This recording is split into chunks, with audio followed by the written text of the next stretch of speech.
Good morning, everybody. This is the sermon for Palm Sunday, the Sunday of the Passion. I will be giving you sermons on Monday, Thursday, Good Friday, and Easter. And while we can't be together, my hope is that I can have enough instruction in these sermons to help you understand the events and have them be meaningful to you. The first one today, Palm Sunday, is about the Passion.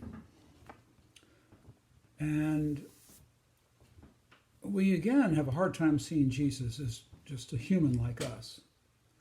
And we don't like to think of upsetting things, and so many people don't want to think about what Jesus actually went through.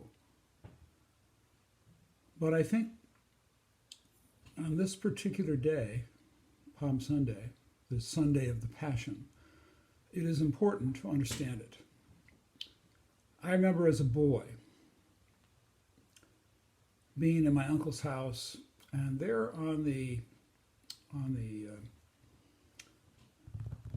table in the living room, the coffee table, was a great big Bible. And I opened it up, and of course there were numerous pictures. And one was a picture of Jesus being nailed to the cross. And his back was arched and he was screaming. And it became apparent to me, that, yeah, of course, Jesus would have felt a great deal of pain. And that began kind of a fascination to understand what exactly did Jesus go through. And that's what I'm going to explain to you this morning. And the reason for this being, sometimes we wonder, does God really love us? Well, when you see what Jesus has gone through for you, out of love for you, there will be no doubt in your mind. Well, right after the Last Supper, they go into the Garden of Gethsemane, which is just outside one of the gates. And there, Jesus begins to pray, but he is scared. And so he wants his disciples, his apostles, to stay awake and pray with him. But while the spirit is willing, the flesh is weak, and so they all fall asleep. And Jesus tries to awaken them a few times. Please, stay awake with me. But they don't. And he is so terrified that he literally sweats blood. I didn't realize, but that's an actual physical condition. That when you are in a state of terror, the capillaries below the skin swell. And when they come in contact with sweat, literally you can sweat blood. That's how scared Jesus was. That's why he says, if it is possible, let this cup pass away. But no, I know that your will is that it won't, and so your will, not mine, be done. Well, then Jesus can see coming from a distance the delegation from the high priest with soldiers, with temple guards, as well as Roman soldiers, carrying swords, both at the beginning and the end of the procession. So Jesus and his apostles can see this coming at them. And they could have easily escaped. Once they went over the Mount of Olives, they could easily just disappear. But Jesus knew that he came to redeem us from sin, and therefore Jesus stays where he is. When they arrive, they want Jesus to be identified. And so Judas, who has betrayed Jesus, identifies Jesus by kissing him. Imagine that. Someone whom Jesus has counted as a friend, has instructed for 3 years, comes and betrays him with a kiss. Immediately, the soldiers move in on Jesus, Peter, impetuous Peter, responds by drawing his sword and going to strike the servant of the high priest, whose name was Malchus, who understandably ducks, but the sword still takes off Malchus's ear. Jesus puts his hand over Malchus's ear, and it is immediately cured. You think the soldiers and everyone there would have said, wow, what are we doing? But no, they continue to bind his hands behind him, to put a rope around his neck, to then pull him, and they then begin to lead him from the Garden of Gethsemane to the house of Annas. Why the house of Annas? Well, they need to try Jesus by the Sanhedrin. There were 72 members. They had to have at least 23 for a verdict of murder or putting someone to death. It's going to take a while for people to assemble. The actual Sanhedrin is closed, and so they decide they'll hold Jesus and have people begin to congregate at the house of Caiaphas, which is next door to the house of Annas. And there is a courtyard in between. Now, the reason for this, for Annas, is that he was really the power behind the throne with regards to the high priest. 5 of his sons, after he was high priest, he is made high priest, and then when he ran out of sons, he then appoints his son-in-law, Caiaphas, as high priest. So everyone will wait there until they then move over to the house of Caiaphas. All of the apostles have run away, terrified, understandably terrified. Imagine how discouraged that must make Jesus feel, that everyone is just totally abandoned him. He eventually is pulled from the house of Annas across the courtyard to the house of Caiaphas. There, a number of people, more than 23, have assembled. Now they begin to question him. And a lot of the people they bring in as witnesses contradict one another. So there is no clarity as to whether Jesus is or is not guilty.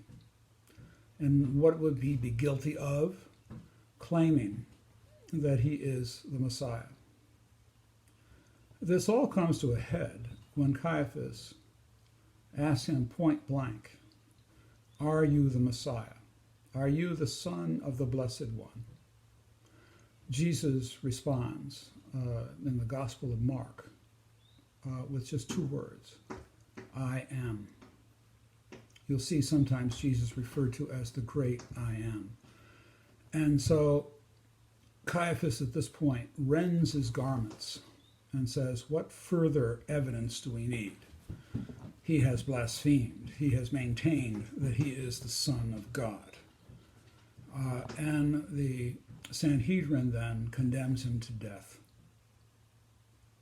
He is then to be moved from there to a prison cell overnight because they have to go before Pontius Pilate, the procurator, who has the only real authority to physically put someone to death. The Sanhedrin cannot do that. As he's being let out, what's been going on in the meantime, of course, is that Peter is in the courtyard, having followed from behind. And Jesus had predicted that Peter would deny him 3 times before the cock crowed twice. And as Jesus is being moved, the cock crows a second time after Peter has denied him a 3rd time. Jesus doesn't say anything. He just looks at Peter. And Peter, realizing what he has done, runs away and weeps bitterly. Now Jesus is kept in a cell overnight. Imagine how terrified he must be. He knows what's coming the next day. He's all alone. His disciples have all run away. There's no one who can comfort him. And so I'm sure he prayed to his Father, prayed for spiritual strength to get through what was coming. Morning comes, and he is led before Pontius Pilate. Pilate looks at him and thinks, this man may be a fool, but he really is not deserving of death. And he therefore kind of wants to sort of help Jesus and at the same time frustrate Caiaphas. Caiaphas and Annas had reported Pontius Pilate earlier to Tiberius in Rome because Pontius Pilate had infuriated the high priest and the Sanhedrin by placing votive shields with the face of the emperor, on the Fortress Antonia, which is next door to the temple. And Tiberius, who had asked that this not be done, then basically slaps the hand of Pontius Pilate, telling him, for God's sakes, be smarter than that. Pilate, having been embarrassed, would really like to not cooperate with Caiaphas. And so he's looking for any reason that he can possibly not put Jesus to death. And when he discovers that Jesus actually comes from Nazareth, which is in the province of Galilee, he decides, I know what I'll do. I'll pass the buck over to the Tetrarch of Galilee, who happens to be in Jerusalem for the Passover, Herod Antipas. And so Jesus is then led. Now, Jesus has walked from Bethany to the Last Supper, about 4 miles away. He has been up all night. He has been punched a number of times by the soldiers, by the Sanhedrin, who would slap his face going by, some punch him. He's exhausted at this point. When he gets to Herod Antipas, who was called the Fox, he was rather heavy, had a square beard, always wore the trappings of royalty, a purple cloth robe, his scepter, crown. Is thinking, wouldn't this be fun? They say this man can provide miracles. And so they ask Jesus to provide them with a miracle. Jesus remains silent. Herod is incensed. Herod, at this point, puts his purple robe over Jesus and laughs, because Jesus by now may have bruising on his face, maybe some blood, his hair disheveled, looking very tired, and said, This is the Son of God. This is the Messiah. This is the King of the Jews. Give me a break. And then, knowing that Pilate really wanted to pass the buck to him, being the fox, he decides to pass the buck back. And so Jesus is now marched back to Pilate. Pilate, again, now doesn't know quite what to do. There is a crowd that has assembled out in front of where Pilate is, calling for Jesus' crucifixion. So he thinks, maybe I can appease the crowd by having Jesus, this man, flogged. So they bring Jesus below, and they strip him to the waist, tie him to basically a pole that would be only like 3 feet high, tie his wrists like in this manner, put a bag over his head to terrify him, not knowing from which direction the whipping would come. And he's whipped with a cat of 9 tails, which is a a wooden sort of piece of wood, stick, through which two thongs come out. Towards the end, there are broken stones or jagged bones, and beyond that, it divides into 9 tails. The 9 tails cut the skin, the bones bruise the skin. The belief was 39 lashes would be enough because they thought 40 would kill a person. The Shroud of Turin reveals more than double that amount.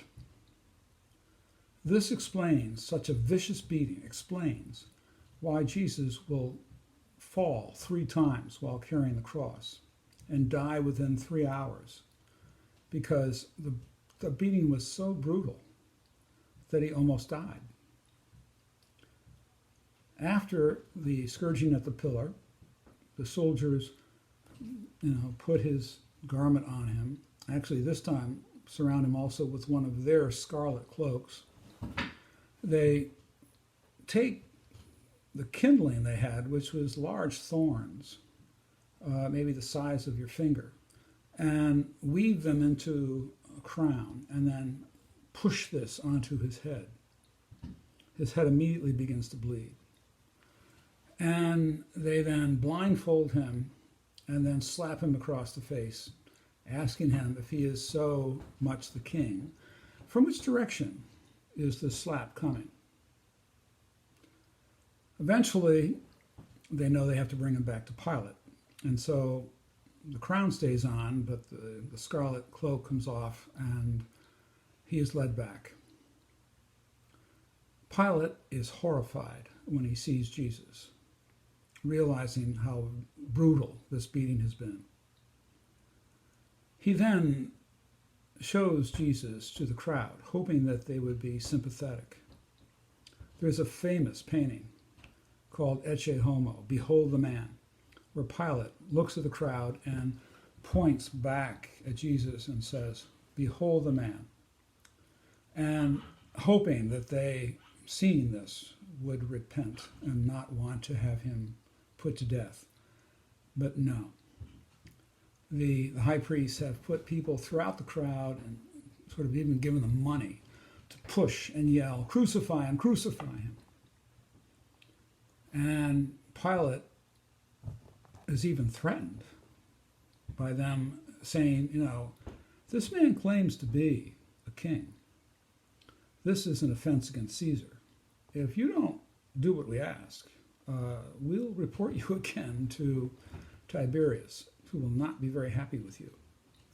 And so Pilate sort of gives up and washes his hands of this and says, this man's blood is on you, the Jews. At which point, Jesus is led away. What he carries is not, as you see in many pictures, the entire cross. What he carries is the crossbeam that goes across his shoulders. This is 30 pounds, so it's not exactly a lightweight.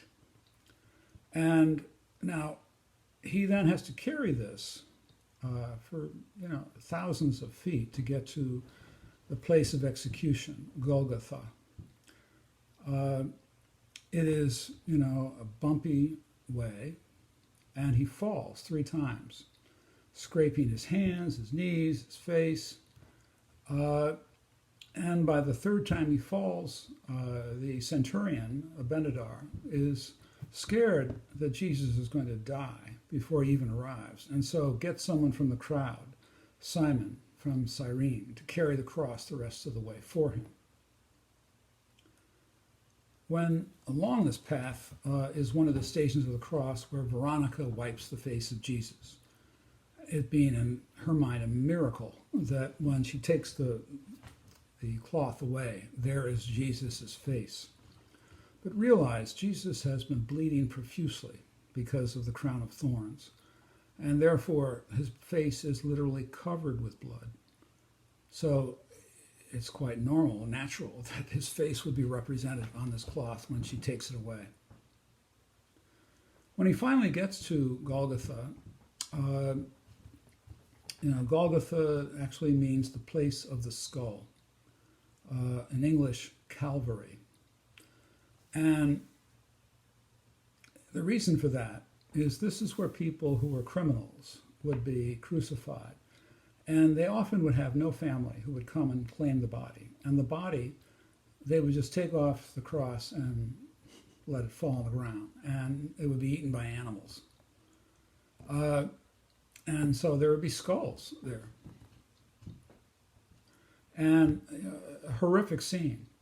And the idea being, if you're coming into Jerusalem and you walk by a scene of crucifixion, the message is, don't break the law in this city, or this could happen to you. Now, Jesus arrives. He's laid on the ground. The cross is now put together, the long vertical stem with the horizontal one. His wrists probably were nailed to the cross, not his hands, because the structure of your hand is such that if you put a nail there, it would just simply slip through. So either they put the nail there and put ropes around his wrists, or more realistically, put the nail here and ropes around his wrists. And then also nailed his feet to the upright part of the cross.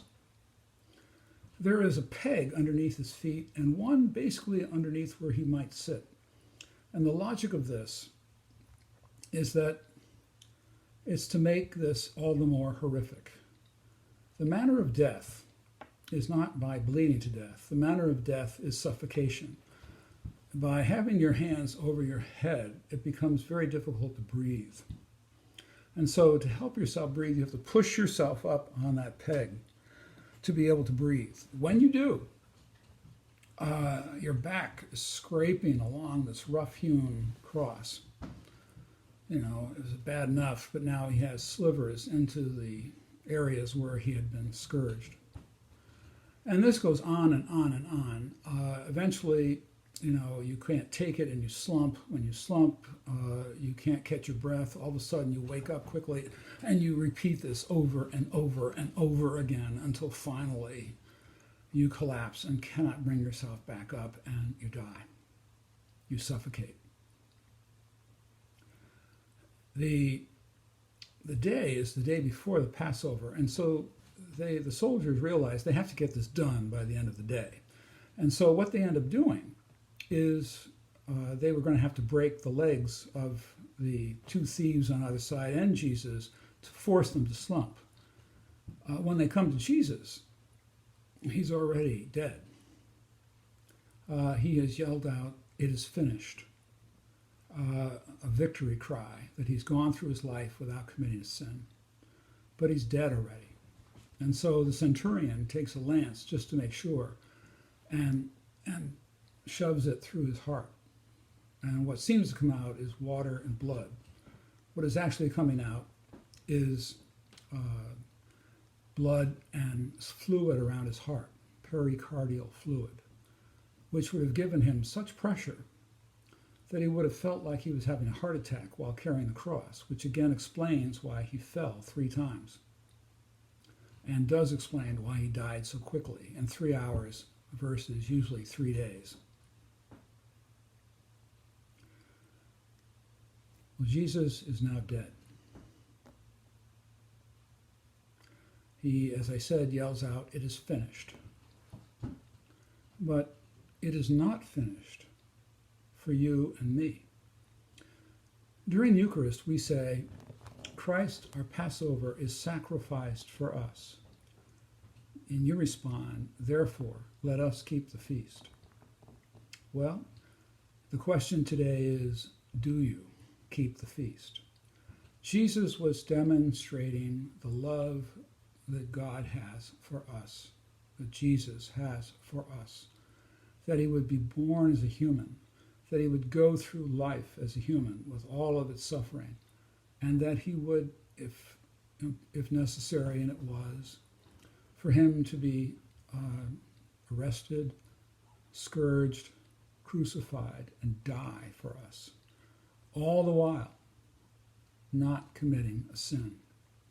And by not committing a sin, breaking the chain of sin from the first person to the last person in human history. Well, we are to love one another as he loved us. That is his commandment to us. That means that you're to love your spouse, your children, your parents, your friends, to the same degree that Jesus loves us. By doing so, that makes you a Christian, someone like Christ. To do so shows the world how special this love must be, and makes people wonder what you understand that they don't, and basically brings God to them through you by your love. So if you ever wondered whether God loves you, the passion removes that doubt. Of course God loved you to the point of dying for you. Now the question is, can you love one another as Jesus loved you? Amen.